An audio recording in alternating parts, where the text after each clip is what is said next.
D'abord, les engagés ont formulé depuis plus de 3 mois déjà une double proposition en la matière. D'une part, avoir une indexation qui se fasse sur le net et pas sur le brut, précisément pour garantir aux travailleurs l'augmentation du pouvoir d'achat, sans pénaliser les employeurs et donc notre compétitivité, ce qui implique, comme M. Eskens l'a dit, que le delta de recettes soit alors compensé au niveau du financement alternatif de la sécurité sociale par l'État, et pas, c'est ma petite différence, par une augmentation de la TVA. Parce qu'aujourd'hui, les gens sont à la corde, et donc augmenter de surcroît la TVA, ça ne va faire que, finalement, pénaliser d'une main ce qu'on a essayé de soulager d'une autre.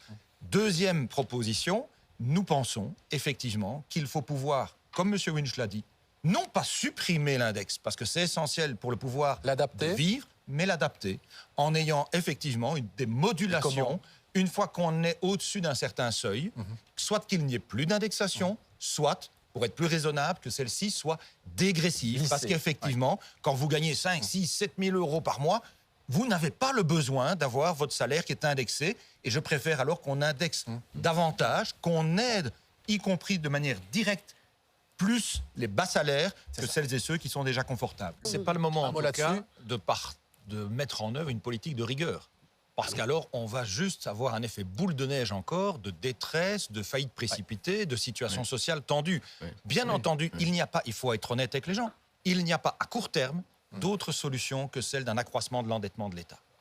On le sait, ce n'est appréciable par personne. La Flandre n'est pas dans cette logique-là.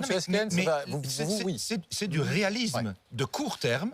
Et il faudra, à un moment donné, être en capacité, quand on aura franchi tous ces obstacles qui sont extrêmement aigus et qui, je le crains, sont encore sous-estimés par beaucoup d'hommes et de femmes politiques, parce qu'on va avoir des tensions sociales majeures dans les mois qui viennent, il nous faut alors avoir une solution qui ne soit pas celle de la rigueur actuellement, parce que sinon, on va accroître... Un mot sur la Flandre.